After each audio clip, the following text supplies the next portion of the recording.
Hello and good morning everyone. So today we are back in port, and well, we are not just in port. Last time I was in Hamburg, but today we are back in the dry dock, and in the dry dock is the mighty Duke of York. The Duke of York is a British battleship, and well, like I promised, I'm going to do a video on her. She is nice. I like her. I really enjoy playing the Duke of York.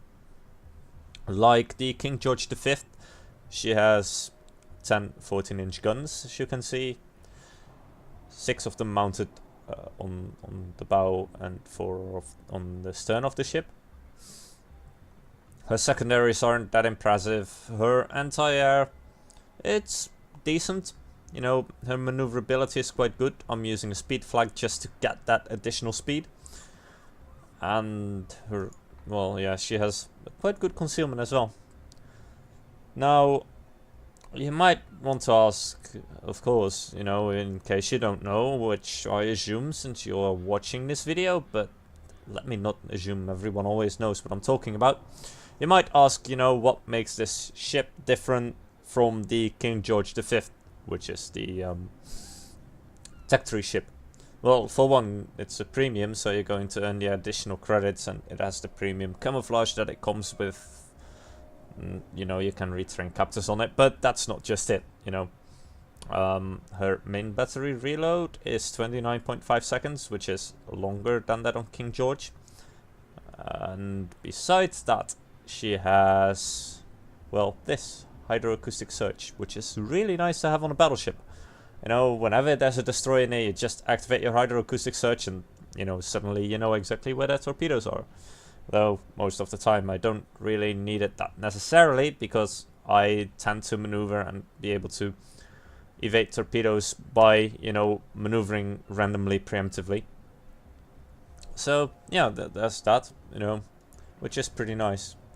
Now, what signals am I running usually? Pretty much this. Sometimes I swap one of the economical flags out for the November Foxtrot, which gives additional reload time of consumables, or sometimes for the additional AA. Though her AA is decent enough to protect herself. She's not immune to aircraft, but you will generally shoot down a plane or 2, 3 when the aircraft carrier is trying to strike you, especially if he's using dive bombers, because just like, you know, most British battleships, or every British battleship really, most of your AA is, you know, focused around the mid-range section. Unlike the Americans, which have, you know, the better long-range section. So, yeah, buffing up that AA is, you know, a possibility as well. But I like to run the economical flags. I mean, of course, I'm saving up free XP. Though you can't really call it saving up anymore. I converted a lot of XP back when the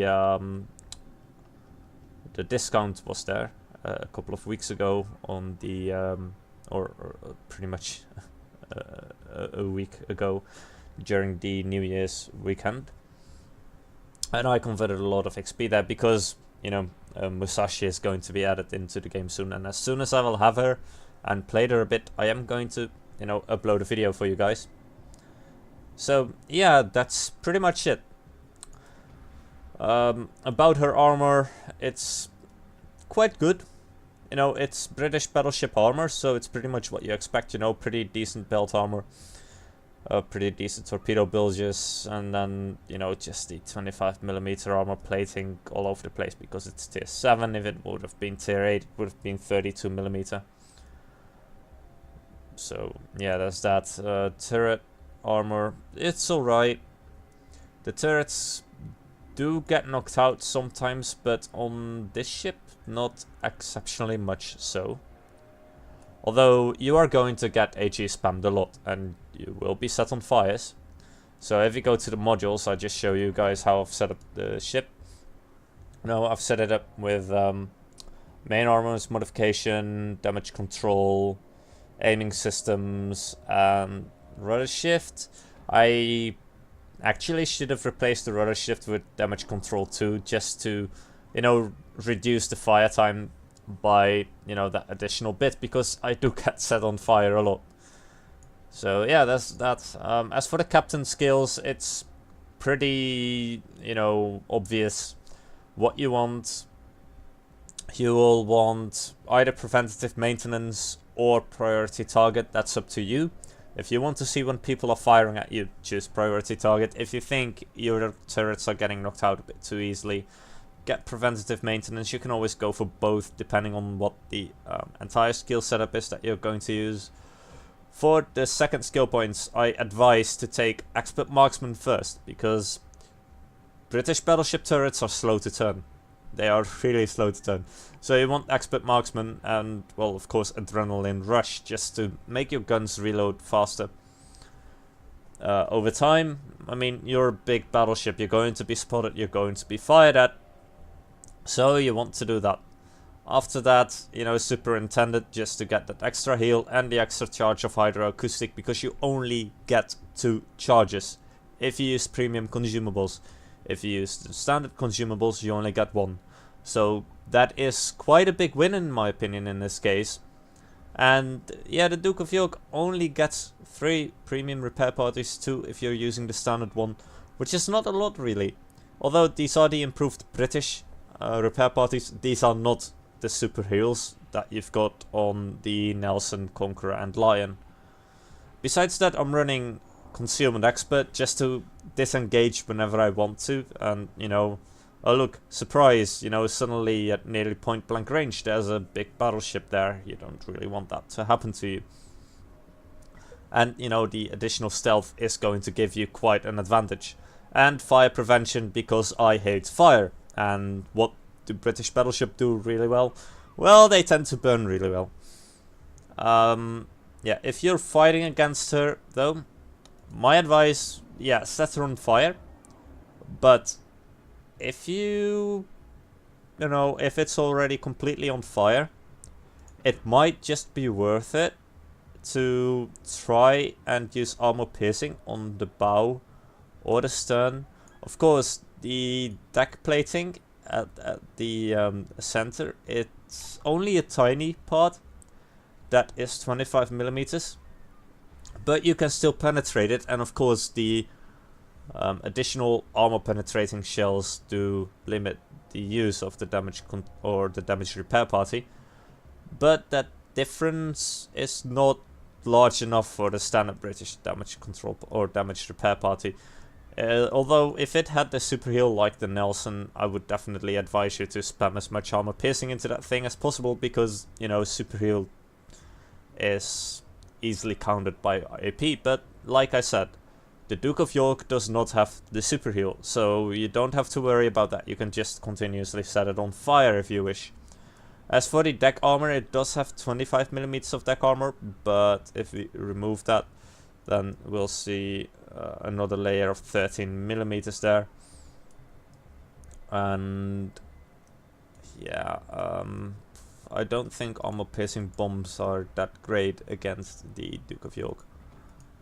Generally they are only really good against things like the German and the Japanese battleships. Anyway, I'm going to show you some clips on how the ship works, perhaps add some comments to it, and then do the video editing, because I'm doing this before I edit. This is not a scripted video either, as you're probably guessing. So, one of the first things you might be asking about how the ship plays, which I will be showing in the coming footage, is what about her high explosive or armor piercing shells? Well, I like both shells, to be honest.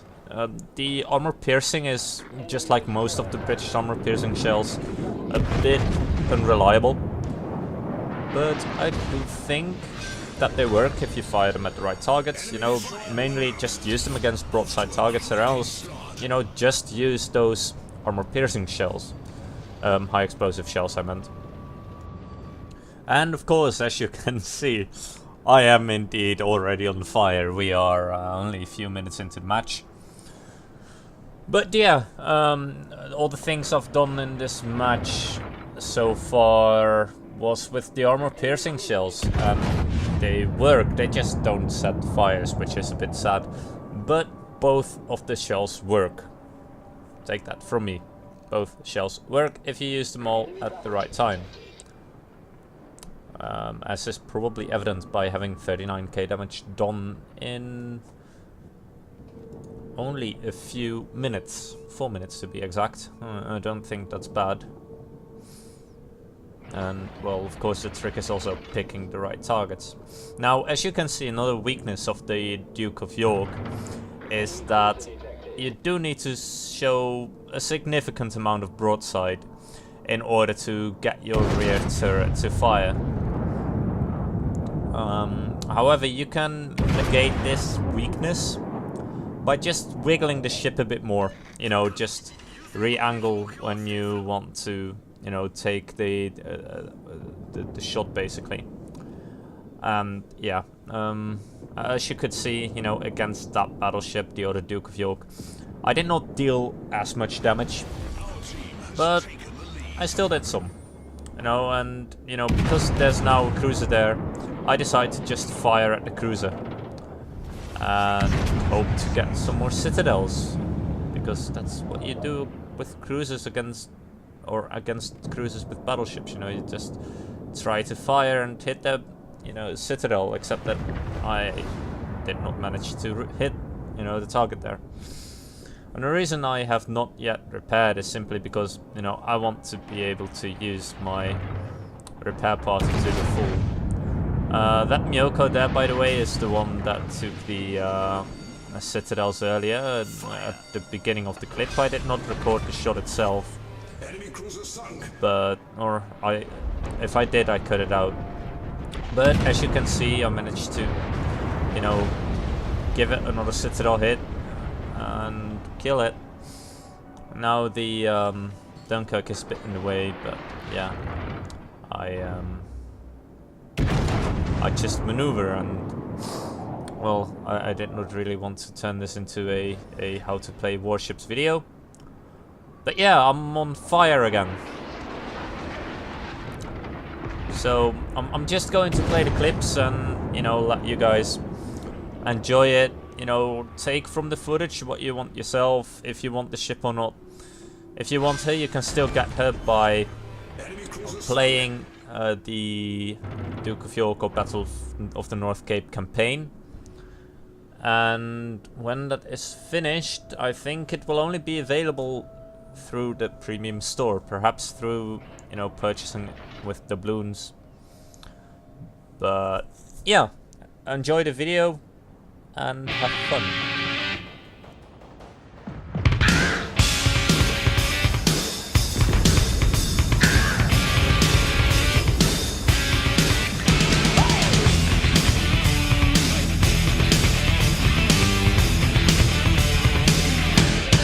Woman, I've been thinking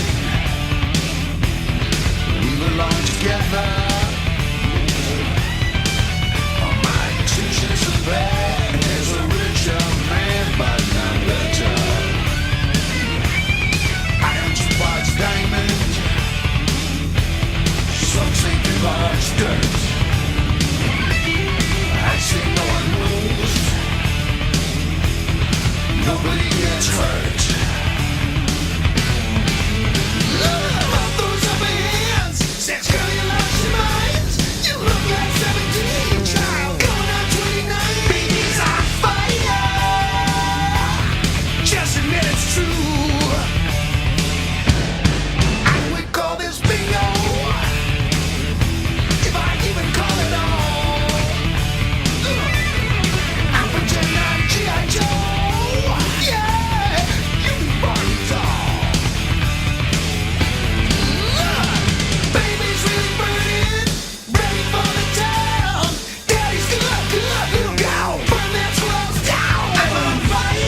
Alright, so that's it for the Duke of York. Nice ship. I forgot to mention that she has nice mobility, by the way. Yeah, so that was it. I hope you enjoyed watching this video. If you did, please give it a like. If you want to see more, please subscribe. If you have any feedback to me, please give it. I'm always open for constructive feedback. The music that I used was, as I said in the caption, Babies on Fire by David Lee Roth. You know, the guy who's did vocals or does vocals for Van Halen. That's why he sounded so similar. Yeah, so yeah, I hope to see you in the next video. Bye.